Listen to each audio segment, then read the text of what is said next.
Buenas tardes, mi nombre es Carla Fernández Martínez, estudiante de Relaciones Internacionales, y en esta oportunidad vamos a dar a conocer algunos aspectos de las organizaciones internacionales.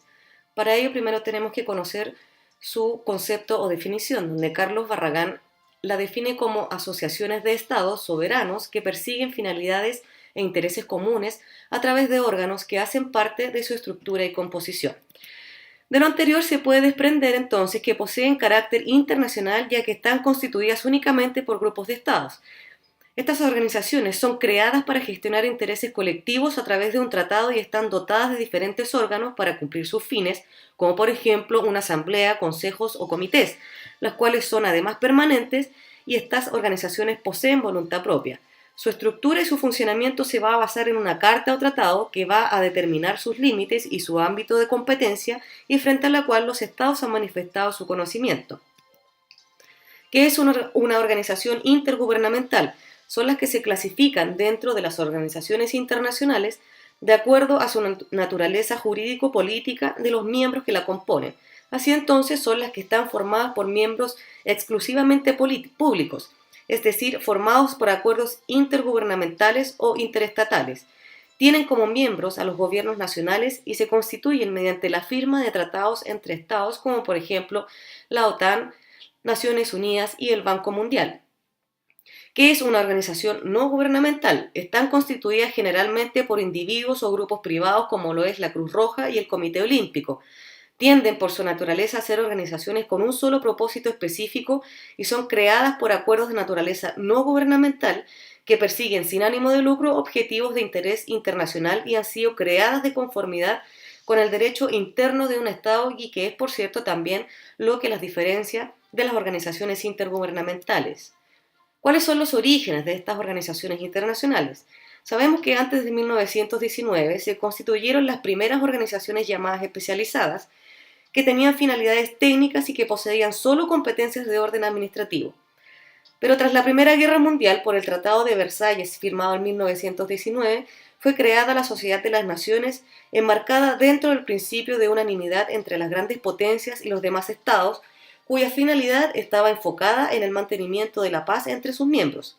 Sin embargo, no logró evitar el estallido de la Segunda Guerra Mundial, donde al término de la misma se dio vida a la Organización de las Naciones Unidas en 1945, fundada sobre la supremacía de las grandes potencias, a partir de la cual comienza el surgimiento de otras organizaciones internacionales a nivel regional como la OEA y la Liga Árabe.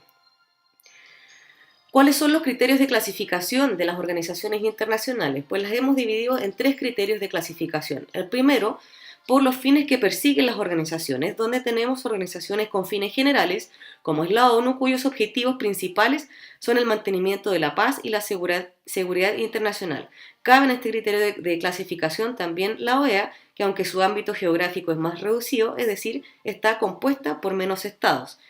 También tenemos las organizaciones con fines específicos, dentro de las cuales se subdividen las de cooperación preferentemente política, militar, económica, social, cultural y humanitario, y técnica, como lo es la OTAN, la UNESCO, la Organización Internacional del Trabajo y el Fondo Monetario Internacional.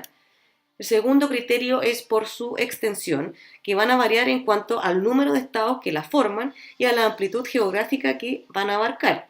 Así tenemos organizaciones internacionales mundiales o universales compuestas por todos los estados de la Tierra, y organizaciones regionales que, de acuerdo al espacio geográfico reducido, no tienen por su esencia vocación de universalidad y las integran estados en un área geográfica determinada. Y el tercer criterio es según los poderes, donde podemos subdividirlos en organizaciones de poder fuerte que pueden obligar a los estados en materias importantes, o de poder débil, que no disminuyen la soberanía de los estados y no pueden proceder más que a recomendaciones o proposiciones. Finalmente, a modo de conclusión, quisiera mencionar que la importancia de las organizaciones internacionales va a radicar en atención a que son sujetos internacionales que ayudan a mantener el equilibrio del sistema internacional cuando es afectado por diversas perturbaciones o conflictos que lo pueden desestabilizar, ya que van a actuar como un tercero imparcial aplicando el conjunto de normas del derecho internacional que sus miembros han reconocido y aceptado, cuando las relaciones, por ejemplo, entre estados se estancan producto del choque entre sus intereses nacionales.